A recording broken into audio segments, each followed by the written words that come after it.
Bonjour à tous, bonjour à toutes et bienvenue sur les nouveaux chemins. On peut prendre l'exemple d'un grand philosophe de l'innocence par rapport à des personnages innocents. C'est l'exemple d'Héraclite par rapport à Laurel et Hardy. Je crois que la grande rencontre, c'est Héraclite, Laurel et Hardy.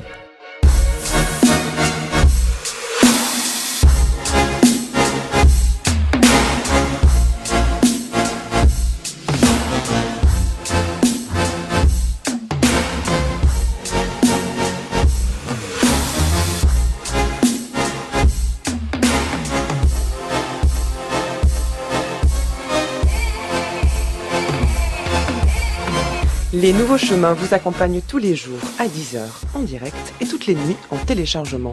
Chaque semaine, nous explorons un thème à la croisée des disciplines, philosophie, littérature, cinéma et musique. Et à 10h50, tous les jours, vous retrouvez Géraldine Mosna-Savoie pour ces 2 minutes papillons qui vous donnent envie de lire de près l'actualité éditoriale philosophique.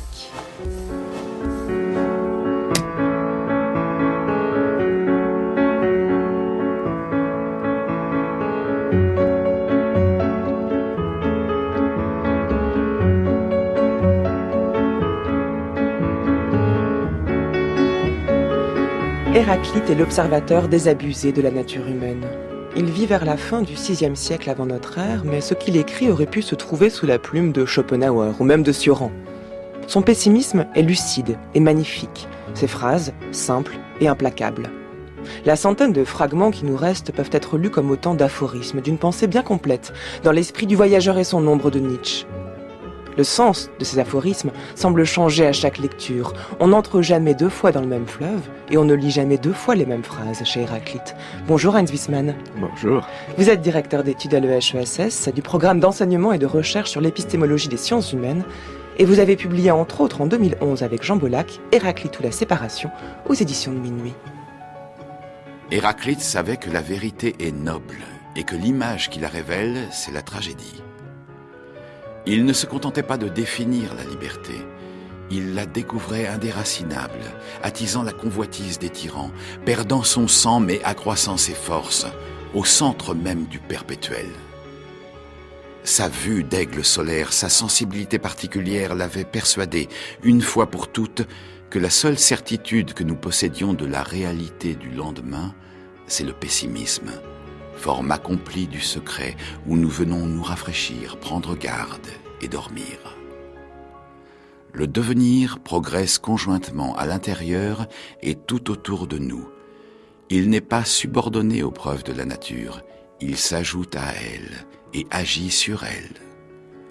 Sauve est l'occurrence des événements magiques susceptibles de se produire devant nos yeux. Il bouleverse en enrichissant un ordre trop souvent ingrat. La perception du fatal, la présence continue du risque et cette part de l'obscur comme une grande rame plongeant dans les eaux tiennent l'heure en haleine et nous maintiennent disponibles à sa hauteur. Héraclite est ce génie fier, stable et anxieux qui traverse les temps mobiles qu'il a formulés, affermis et aussitôt oubliés pour courir en avant d'eux, tandis qu'au passage, il respire dans l'un ou l'autre de nous.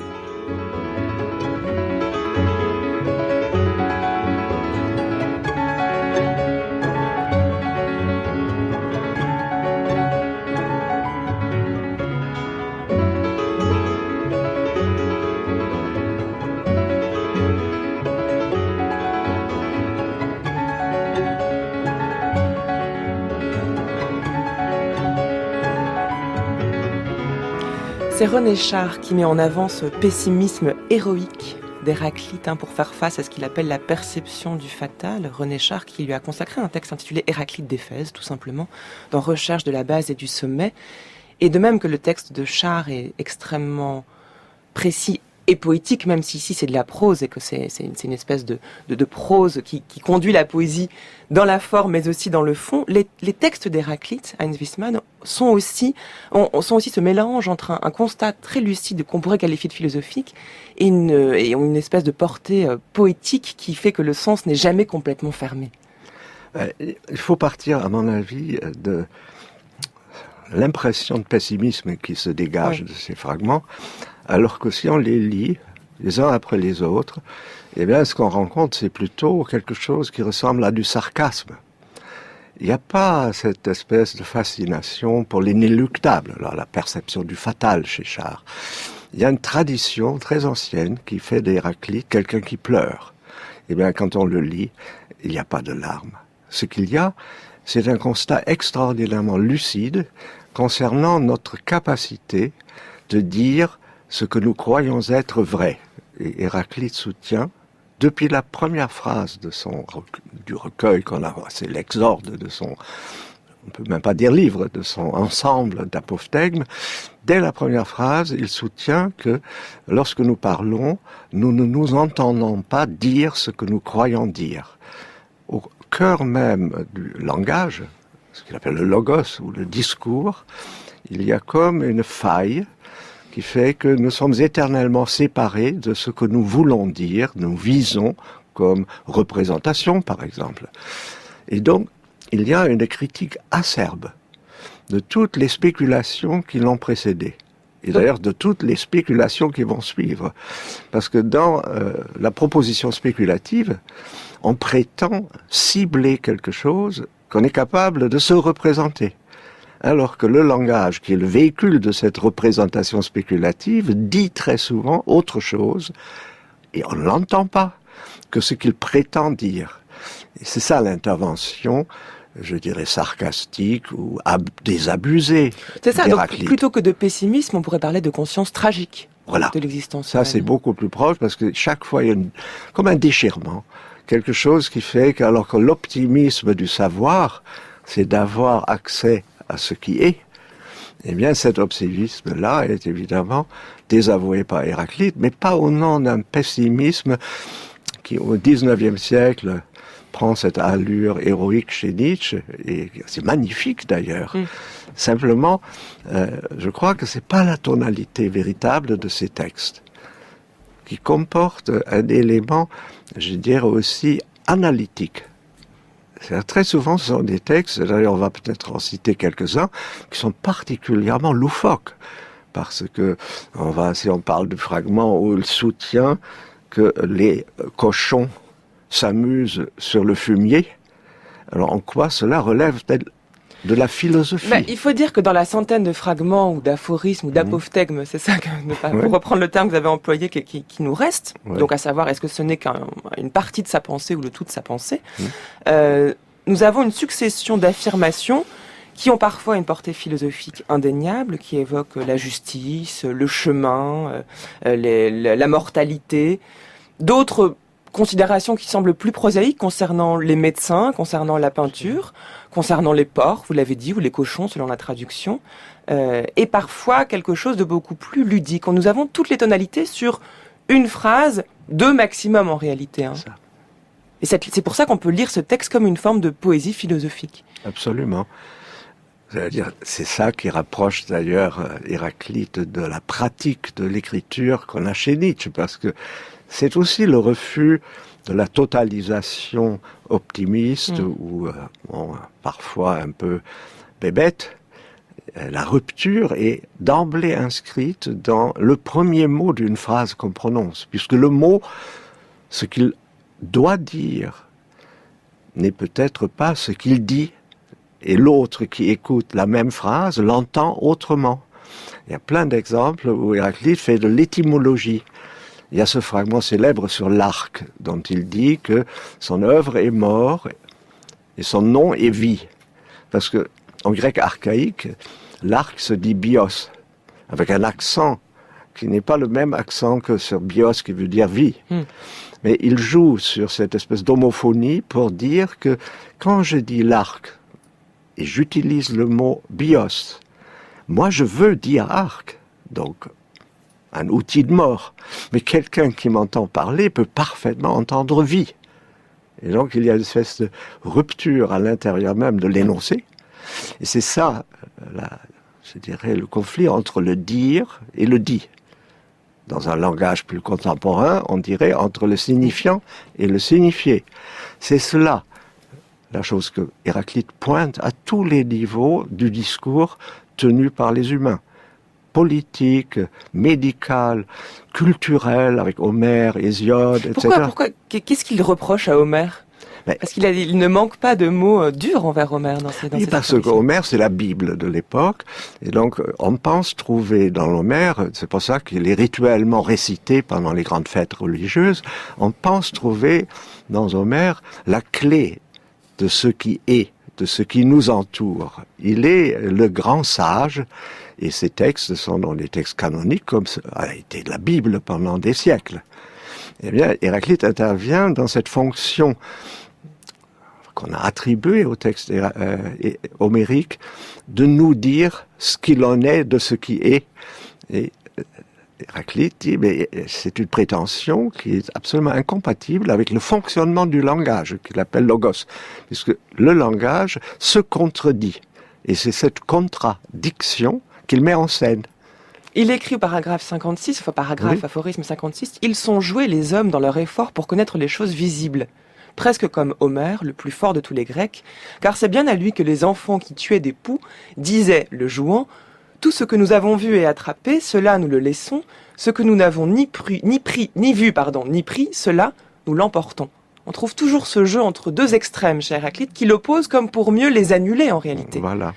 Ou il s'annule les extrêmes, mais en même temps, il impose une structure qui est d'ailleurs pas le devenir. Alors c'est là où vous vous distinguez du reste des interprétations d'Héraclite. Hein. Vous n'en faites pas le penseur du devenir. C'est la Vulgate prête à Héraclite une métaphysique du devenir, pour l'opposer à une métaphysique de la stabilité. Alors là où Thalès dit tout est eau, ou Anaximène tout est air, Héraclite aurait dit tout est feu.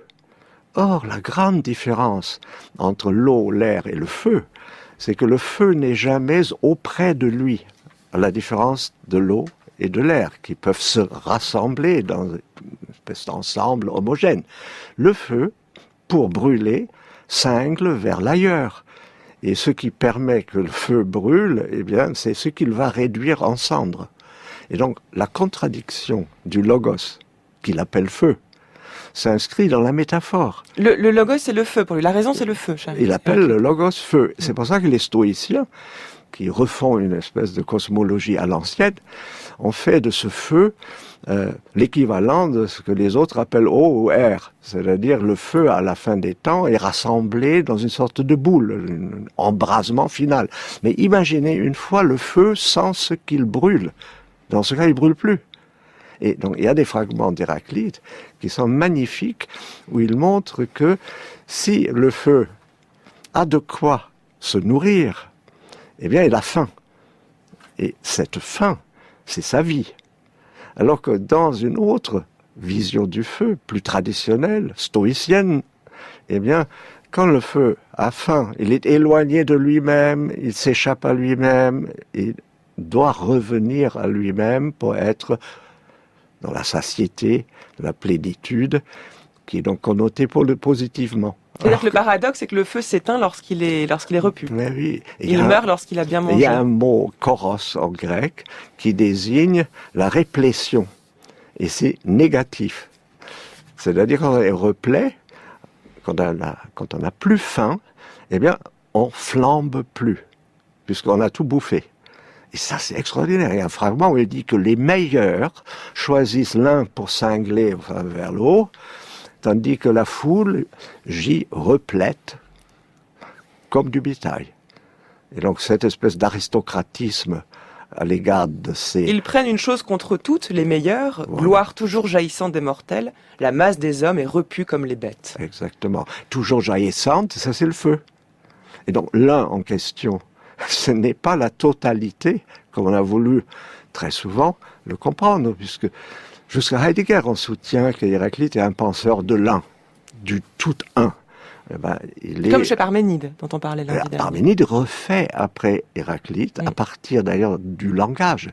Ça aussi, il faut comprendre que là où les autres ont une représentation immédiate, O, R, etc., Parménide tient compte de l'objection linguistique d'Héraclite, et il commence sa réflexion par le verbe « est ». Il dit, alors, quand on dit « est », qu'est-ce qu'il faut entendre? Là, il est héraclitéen. Il tient compte de l'objection. Et très, très habilement, il dit, mais quand je dis « et », je ne peux pas m'empêcher de penser que le sujet de cette affirmation « et », c'est le participe du verbe « être ». Là, je suis imparable. Je ne peux pas être entraîné dans l'opposition héraclitéenne entre le dire et le dit, puisque le participe du verbe être et le verbe être, eh ben, c'est la même chose. Et c'est à partir de ce qu'il appelle le on, le participe du verbe esti, qu'il crée l'ontologie. Et ça, c'est une réflexion spéculative des cosmologies premières. Sauf que maintenant, c'est la sphère de l'être qui se constitue, ce n'est plus la sphère de l'eau ou la sphère de l'air. Eh bien, pour moi, Parménide et sa démarche, qui part du langage, eh bien, prouve que l'objection héraclitéenne portait sur le fonctionnement du langage. Ne soyez pas naïfs, vous pensez savoir ce que vous dites. Vous ne savez pas ce que vous dites, parce que le discours ou le logos vous joue des tours. Et d'où le côté un peu sarcastique, parfois grinçant. Dans la tradition ancienne, on disait que Héraclite croissait comme un corbeau. Et là, ça, c'est pas l'élévation héroïque du pessimisme qu'on a voulu lui prêter. C'est quelque chose d'autre. C'est une immense subtilité tragique, d'accord, mais assumée dans un geste qui ne valorise pas du tout le pathos. Il n'y a pas de pathos héraclitéen. Alors, allumons le feu avant d'écouter le premier des aphorismes d'Héraclite. Difficile sans doute à entendre, mais c'est le propos même d'Héraclite et vous allez nous l'expliquer juste ensuite, Heinz Wiesmann.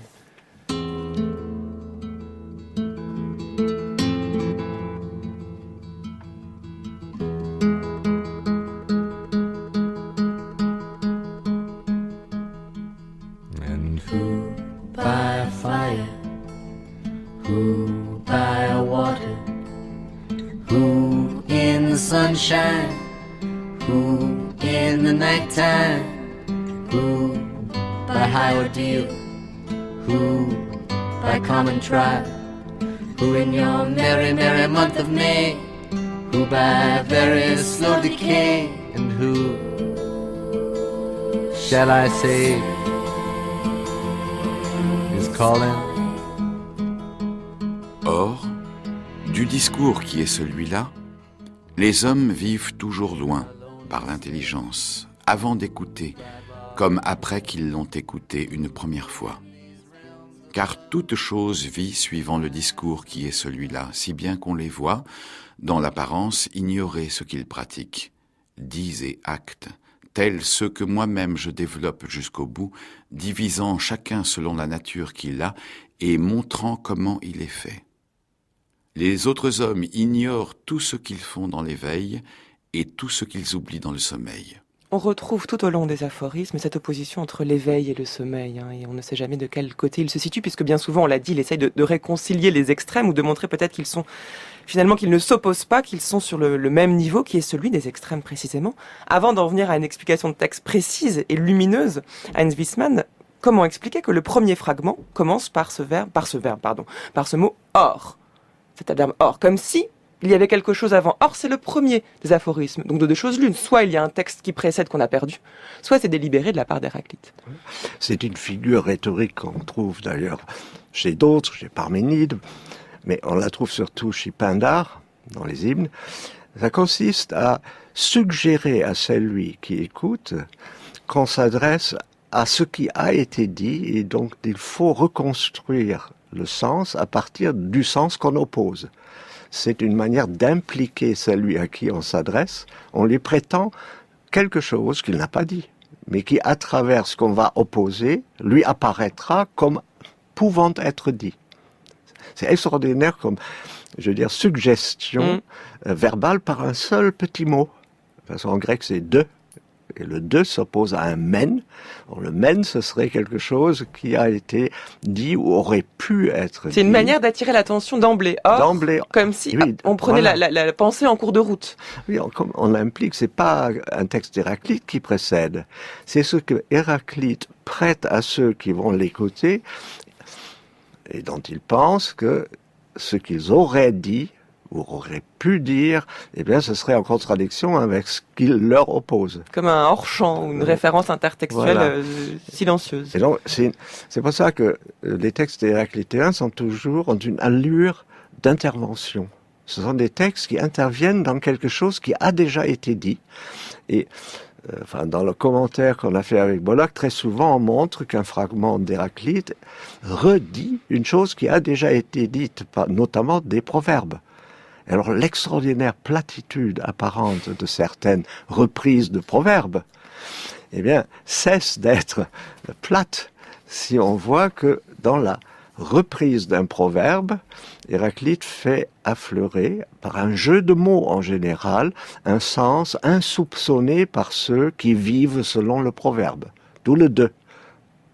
Or, il y a autre chose à entendre que ce qu'on entend. Si on suit la phrase, or, du discours qui est celui-là, et là c'est votre traduction du terme logos, vous ne traduisez pas par raison ou raison universelle, c'est du discours qui est celui-là, les hommes vivent toujours loin par l'intelligence, avant d'écouter, comme après qu'ils l'ont écouté une première fois. Oui.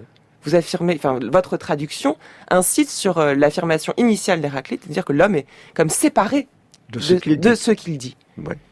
Et donc, Aristote, c'est quand même rarissime. Aristote cite cette première phrase dans sa rhétorique, et il dit que le sens de cette phrase dépend de la manière dont on la ponctue. Parce que le petit mot aei, qui veut dire toujours, peut être rattaché soit à ce qui précède, soit à ce qui suit. Alors, quand on le rattache à ce qui précède, ça donne du discours, ou de ce discours qui est toujours. Du coup, ce n'est pas le discours d'Héraclite, c'est la raison universelle. Et la plupart des interprètes, depuis toujours, considèrent que logos désigne la raison universelle. Mais parce que la ponctuation, c'est un choix, à rattacher le toujours au génitif éontos, qui veut dire qui est toujours. Alors, le discours d'un Héraclite, d'un sujet, ne peut pas être toujours. Et du coup, pour que ce soit maintenant le discours d'Héraclite, on rattache le toujours au mot suivant. Et dans ce cas, ça donne de ce discours qui est celui-ci. D'accord, c'est pas le discours en général, c'est ce discours-ci. C'est ce discours-là. Et une fois qu'on a, c'est comme une puce à l'oreille. On se dit, si c'est ça, eh bien, Héraclite n'est pas, comme les autres philosophes, en train de se faire le porte-parole d'une raison universelle. Et comme c'est son propre discours, et d'une certaine manière le fonctionnement même de la parole qu'il questionne, il peut dire cette chose abracadabrante. Bon, abracadabrante. Je ne veux pas le dire comme Chirac. Nous sommes séparés du langage, dit Héraclite. La tentation était grande. Comment peut-il dire, avec un air de reproche, que les hommes sont éloignés de ce discours avant de l'avoir entendu, comme après? Eh bien, c'est parce qu'ils le sont toujours. Structurellement, le langage a une manière de dissocier ce qu'il désigne comme la chose qu'il s'agit de se représenter, le signifier, et l'outil qui est donc la parole telle qu'elle s'énonce, avec donc son homophonie possible, eh bien, cette opposition-là, eh bien, peu importe que les hommes aient écouté ou pas écouté, ça vaudra toujours. Et c'est pour ça qu'il poursuit en disant, quant à moi, je vais séparer les choses selon leur nature. Ça ne veut pas dire qu'il va procéder à une sorte d'interprétation cosmologique du monde. Il dit, chaque fois qu'on pratique quelque chose qui a un sens, par exemple, on fait, ça peut être même un rituel de sacrifice.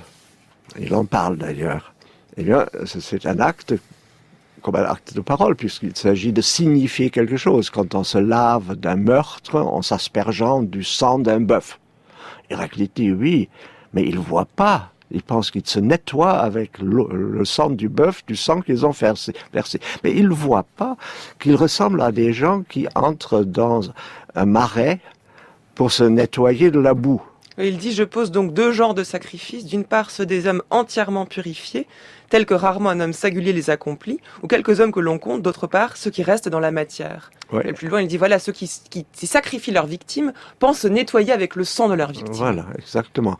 Et là, ils oublient, parce qu'ils sont tellement, je dirais, obnubilés par le sens qu'ils donnent au fait que l'eau coule sur leur corps, comme de l'eau par exemple, ils sont tellement obnubilés par ça qu'ils ne voient pas qu'ils se souillent une deuxième fois. Puisqu'ils ont versé, ils ont du sang sur les mains, et maintenant, pour se laver, ils mettent du sang dessus. Eh bien, toutes les opérations d'Héraclite, c'est ça la séparation dont il parle, les choses selon leur nature, c'est toute chose comporte un aspect représentable et un autre versant qui ne l'est pas et qui échappe à l'écoute et pas à l'entendement en général. Et chaque fois qu'un discours particulier est tenu, eh bien, nous sommes tous tendus vers ce qu'il veut dire. C'est-à-dire celui qui parle et celui qui écoute sont tellement obnubilés par ce qui est visé dans le discours qu'ils n'entendent pas que le langage leur joue des tours. C'est comme si l'homme héraclitéen était une espèce de bulle séparée du monde qui n'avait accès à ce monde que par les sens et qui pourtant essayait toujours de dépasser ses sens pour en connaître l'essence même. Et c'est là où il se trompait. Il y a beaucoup de réflexions sur la perception, voilà. La vue. Il dit le lien qu'on ne voit pas est plus fort que celui qu'on voit. Et on ne sait pas là si d'ailleurs il dénonce cette tentation de toujours voir au-delà de ce qu'on voit ou si au contraire il la valide. Exactement. C'est-à-dire c'est une dénonciation, mais générale, d'une illusion spéculative qui accompagne tous nos propos. On a toujours l'impression, quand on parle, de parler de quelque chose, et on n'entend pas nécessairement la parole qui nous sert à dire ce qu'on veut dire. Et Héraclite, c'est une espèce de attention décalée. Et donc chaque fois, c'est une opposition qu'il appelle logos, une opposition qui se bloque et qui fait que, au contraire, c'est pas du devenir qui se bloque, quel que soit le domaine dans lequel il intervient. Et donc le chemin vers le haut, le chemin vers le bas, c'est le même. Pourquoi? Parce que quand je chemine vers le haut, je fabrique du bas. C'est ça. Donc le type qui chemine vers le haut pense cheminer vers le haut, il oublie complètement que lorsqu'il chemine vers le haut, il fabrique littéralement, ou laisse derrière lui, le chemin vers le bas. Et donc cette coïncidence des contraires, qui s'arrête dans un geste qui est essentiellement celui du logos, de la parole, mais il le retrouve par ailleurs, je sais pas, dans des métaphores qu'il peut emprunter à n'importe quoi, à des phénomènes naturels. Chaque fois, ce principe du logos, c'est-à-dire ce qu'on a appelé la séparation, la mise en place d'une opposition insurmontable, eh bien, ça peut s'opérer dans n'importe quel ordre du réel.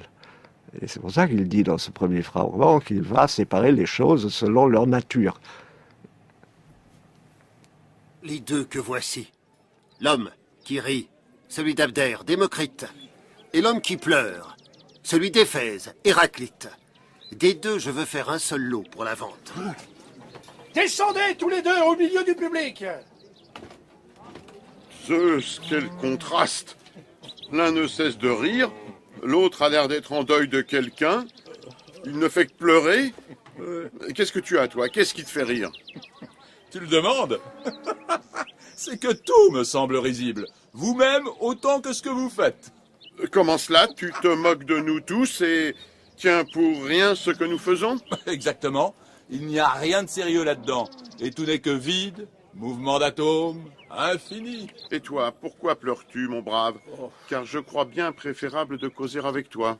C'est que, selon moi, étranger, les choses humaines sont affligeantes et pitoyables. Et il n'y a rien en elles qui échappe à la mort. Voilà pourquoi j'ai pitié des hommes et me lamente sur eux.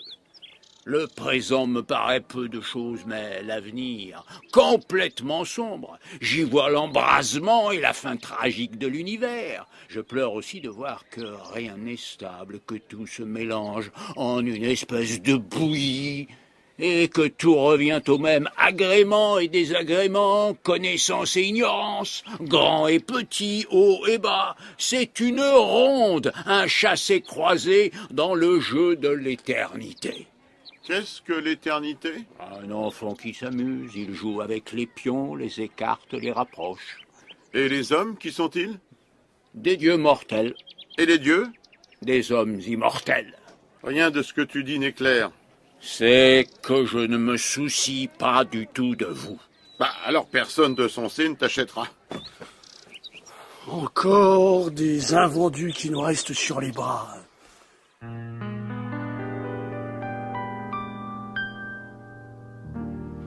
Dans l'eau du temps qui coule à petit bruit, dans l'air du temps qui souffle à petit vent, dans l'eau du temps qui parle à petits mots, et sourdement touche l'herbe et le sable, dans l'eau du temps qui traverse les marbres, usant au front le rêve des statues, dans l'eau du temps qui muse au lourd jardin, le vent du temps qui fuse au lourd feuillage, dans l'air du temps qui ruse aux quatre vents et qui jamais ne pose son envol. L'eau du temps que chante Jeanne Moreau, c'est celle d'Héraclite, le présocratique, qui nous accompagne aujourd'hui pour le 3e temps de cette série d'émissions consacrée au présocratique. Parménide lundi, Anaxagore hier, Empédocle demain, et donc Héraclite aujourd'hui en compagnie d'Heinz Wiesmann, directeur d'études à l'EHESS du programme d'enseignement et de recherche sur l'épistémologie des sciences humaines, et qui a publié avec Jean Bollac un livre intitulé Héraclite ou la séparation aux éditions de Minuit. Sans heure et sans visage, j'aurais vécu à profonde saveur, cherchant un peu de terre sous mes pieds. J'aurais vécu à profonde gorgée, j'aurais vécu à profonde gorgée, buvant le temps, buvant tout l'air du temps, et tout le vin qui coule dans le temps, et tout le vin qui coule dans le temps.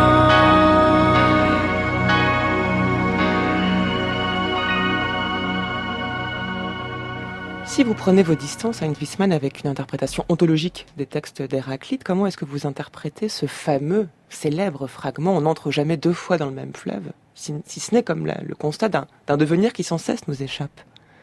Non, c'est le contraire. Sans la pression des deux rives, il n'y aurait pas de fleuve qui coule. C'est-à-dire, c'est l'opposition des rives qui fait qu'il y a une dynamique. On a la même chose avec l'arc, qui est structurellement pareil. S'il n'y avait pas la corde qui recourbe les deux bouts du bois, il n'y aurait pas l'énergie qui lance la flèche. Ce que Héraclite veut dire, c'est que ce qui nous apparaît comme la succession d'instants du devenir est le résultat d'une pression immobile de contraires. Et ce qu'il faut éviter, c'est d'imaginer que les contraires basculent l'un dans l'autre et deviennent le devenir. Ce n'est pas ça. C'est ce qu'on entendait dans la pièce de théâtre qui a précédé la chanson. C'était un extrait de la pièce de Lucien de Samosate d'ailleurs, qui mettait en scène Démocrite, l'homme qui rit, et Héraclite, l'homme qui pleure. Ce qui est d'ailleurs contestable. Quand on vous entend, on voit bien que finalement Héraclite aurait pu être l'homme qui rit. Et qui donc faisait dire à Héraclite, mais oui, tous les contraires se valent, tout revient au même, et c'est une espèce de ronde dans le jeu de l'éternité. Voilà. Ça, c'est un contresens, selon vous. Contresens. Parce que imaginez maintenant que les deux rives s'écartent. C'est-à-dire, il n'y a plus l'opposition. Le fleuve devient une flaque. Alors, imaginez un arc qui ne serait pas tendu, dont les deux bouts ne seraient pas retenus par la corde. Vous pouvez toujours essayer de lancer une flèche avec cela. L'idée d'Héraclite, c'est que toute la dynamique du changement que nous observons est en réalité le résultat d'une tension immobile des contraires. D'où l'idée, le chemin vers le haut, le chemin vers le bas, c'est le même. C'est-à-dire, moi, je peux toujours cheminer. Mais quand je vais vers le haut, je produis du vers le bas. Tous les fragments qu'on a servent à dire que les contraires s'installent d'une manière, je dirais, universelle, comme une forme de chiffre qui nous présente la façon dont nous avons accès, ou plutôt pas vraiment accès, au réel. Le fragment le plus drôle, c'est le soleil est de la grandeur de mon pied. Comment peut-on dire que c'est de la philosophie pessimiste ou que sais-je? Non, Héraclite a quitté la ville. Il était d'extraction noble, il aurait pu avoir une carrière politique. Il est parti s'installer au temple d'Artémis, en dehors de la ville, pour bien montrer que la séparation était le seul geste qui permettait à quelqu'un qui voulait le suivre de l'atteindre. Puisqu'il se séparait lui-même de la ville, comme dans le langage, il sépare ce que le langage semble dire de ce qu'il dit en réalité. Eh bien, pourquoi cette histoire du pied et la grandeur du soleil? Eh bien, dans toute proposition spéculative, la grandeur du soleil n'est pas celle qu'on voit, mais celle que spéculativement, c'est 3 fois ce qu'on voit, ou 100 fois ce qu'on voit, etc. Et Héraclite se couche, parce qu'on dit toujours qu'il est couché, même sur du fumier. Ben, il lève son pied et il montre à ses acolytes que son pied lui cache le soleil. Donc, quelle est la valeur d'une affirmation spéculative selon laquelle le soleil est autre que celle qu'on le voit? Eh bien, le soleil a exactement la taille de ce qui fait qu'on ne le voit pas. Et le pied, en le cachant, ben, c'est évidemment de la dérision. Et on est de nouveau très très loin d'Héraclite qui pleure. C'est quelqu'un qui, moi je dis plutôt que c'est du sarcasme. Il montre que toutes les spéculations sur la taille du soleil mettent en œuvre en réalité un geste structurant qui est le geste de la négation. Au fond, c'est une conception du langage qui est celle des sophistes, qui pensent que le langage ne peut jamais atteindre la réalité. Mais les sophistes sont les héritiers, mais ils se réclament d'Héraclite. Pourquoi on donne à Héraclite quelque chose qui le couperait entièrement des sophistes, qui eux disaient qu'il ne faisait que continuer Héraclite comme Démocrite, l'atomiste, avec donc cette idée d'un nombre illimité d'atomes dans un vide infini, où on a de nouveau l'opposition entre le plein et le vide qui joue comme l'opposition héraclitéenne. Démocrite, c'est Héraclite redivivus, c'est la fameuse phrase « les cochons s'amusent sur le fumier ». Alors il faut entendre « mais les cochons s'amusent sur le fumier ». Le simple déplacement fait que ça n'a pas le sens qu'on prête à la phrase. Quand on dit à son fils qui se barbouille en mangeant, mais c'est les cochons qui s'amusent sur le... Et le fils pourrait répliquer, mais c'est les cochons s'amusent sur le... Et pour souligner ce déplacement, mais c'est pour l'écoute, eh bien, Démocrite reprend le même fragment. On l'a chez Démocrite, il remplace le mot « il s'amuse » par un verbe qui veut dire « ils font le fou ». Ils font les fous, c'est-à-dire pour accentuer encore l'amusement. Et du coup, quand on lit la phrase de Démocrite, on entend mais, les porcs s'amusent vraiment sur le fût, parce qu'ils font les fous. C'est ce petit jeu à l'intérieur de la production langagière qui fait que c'est, d'une certaine manière, pas très éloigné de ce que la psychanalyse met à jour. Et d'ailleurs, la récurrence de l'opposition entre la veille et le sommeil va dans votre sens. Exactement. L'homme éveillé n'est pas celui qui veille. Hein, exactement. Et donc, que fait la psychanalyse quand elle analyse un lapsus, quand il y a une écoute à côté? Et alors, plutôt que de prêter attention à ce que le type veut dire, on se demande, mais qu'est-ce qu'il est en train de dire effectivement? Et ce qu'il dit effectivement, très souvent, lui échappe. C'est là où on voit qu'il n'est pas du tout dans une forme de relativisme, comme pourrait le laisser entendre l'opposition des contraires qu'on met à plat. Peut-être plutôt dans un scepticisme, au contraire, c'est-à-dire la lucidité quant à l'impossibilité de connaître les choses telles qu'elles sont, ce qui n'implique pas le refus de toute forme de parole, au contraire. Absolument. Et pourquoi il prononce toutes ces phrases s'il ne s'attend pas à ce que quelqu'un, quand même, puisse le rejoindre? Seulement, pour le rejoindre, il faut se séparer du mainstream, il faut se séparer de l'opinion commune, il faut quitter la cité. Et c'est pour ça qu'on a des textes où il dit, ben, les Éphésiens, il vaudrait mieux les pendre tous. Pourquoi? Parce qu'ils vivent en communauté avec l'opinion publique, comme on dirait aujourd'hui. Héraclite s'inscrit en faux contre l'opinion publique qui est toujours faite de phrases qu'on appelle de nos jours éléments de langage. Eh bien, lui détruit tous les éléments de langage de manière socio-critique ou psychanalytique. On pourrait parfaitement considérer que c'est le même rapport, je dirais, soupçonneux à l'égard des performances que le langage nous permet de mettre en avant. Mais pas que l'opinion publique aussi. Là, il y a une dimension politique, la justice elle-même. Dans sa conception de la justice, oui. il est complètement pascalien. Pascal Exactement. qui dit que c'est la force qui fait la justice, qu'au fond, lorsqu'on se rend compte que les lois sont absolument arbitraires, et ben cela n'y change rien puisque elles sont basées sur la force. Ce qu'il dit de la justice, il n'aurait pas lié le nom de justice si ces choses-là n'étaient pas. C'est une manière de pointer le caractère contingent de la justice et donc des lois humaines. Tout à fait. Et d'ailleurs, l'énoncé de ce qu'il dit, quand on veut être juste, eh bien, il y a des verdicts. Or, le verdict lui-même, il est déjà dans une sorte de contradiction, mais au niveau de son énoncé, avec lui-même. Et c'est donc une illusion de pouvoir assigner la justice là où on prétend pouvoir se la représenter.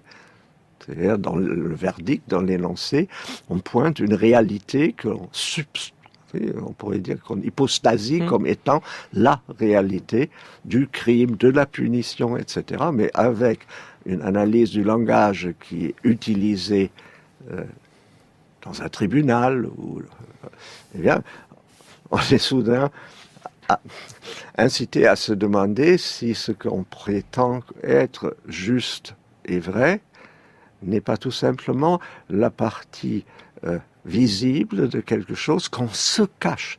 Je n'hésite pas à dire qu'il y a une forme de refoulement dans notre pratique du langage. Ça paraît être un peu anachronique, mais quand on lit Héraclite, on ne peut pas s'empêcher. Il pointe, par exemple, je ne veux pas me faire mon lacanien là, mais c'est comme si à un certain moment, il intervenait dans le langage pour dire, mais là, tu as dit quelque chose que tu n'as pas entendu. Eh bien, ce que tu veux dire, eh bien, est destiné à cacher ce que tu dis en réalité.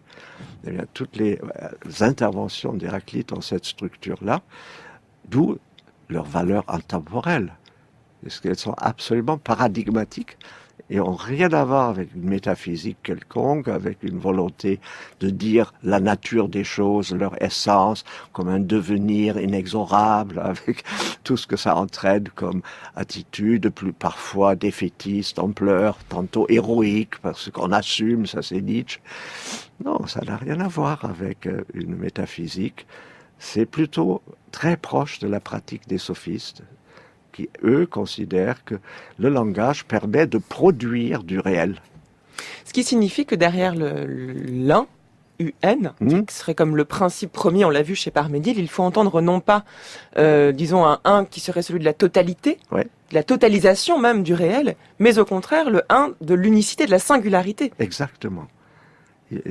Chaque fois que quand même renverse la lecture traditionnelle. Mais oui, et donc c'est terrible parce que c'est vraiment d'Héraclite dénonce quelque chose que ceux qui les ont lus pendant des siècles pratiquent.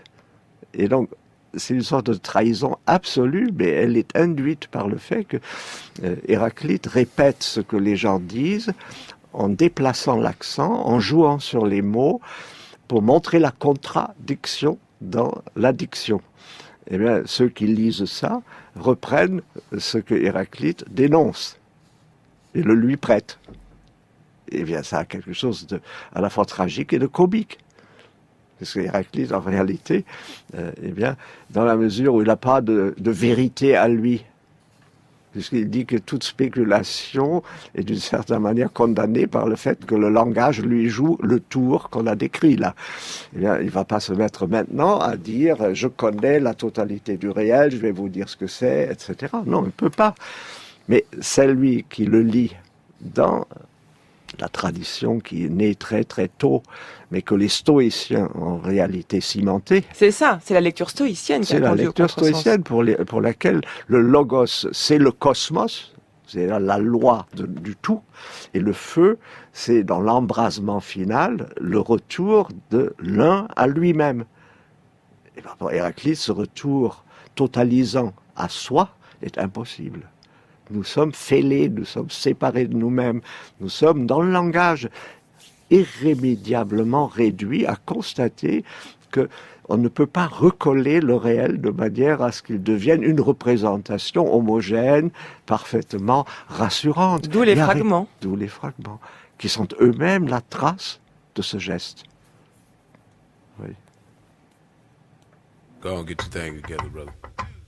You got it together. Well, I'm gonna love you.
Un grand merci à vous, Heinz Wiesmann, d'être venu nous parler d'Héraclite aujourd'hui. C'est quand même assez impressionnant en vous écoutant de se dire qu'il y a eu des siècles et des siècles de contresens sur Héraclite. Alors je sais pas, peut-être certains auditeurs penseront que les autres avaient raison, la discussion est ouverte, on vous fera suivre les messages. Voilà, chacun pourra en faire son miel. Et la puissance de ce qu'on appelle la tradition ne se dément jamais. Et Héraclite serait le premier à le souligner en disant « ça renaît toujours ». Et son intervention, désabusée, sarcastique, doit éternellement être recommencée. Alors j'invite les auditeurs à lire votre traduction et le commentaire que vous en proposez avec Jean Bollack, Héraclite ou la séparation, un livre disponible aux éditions de Minuit.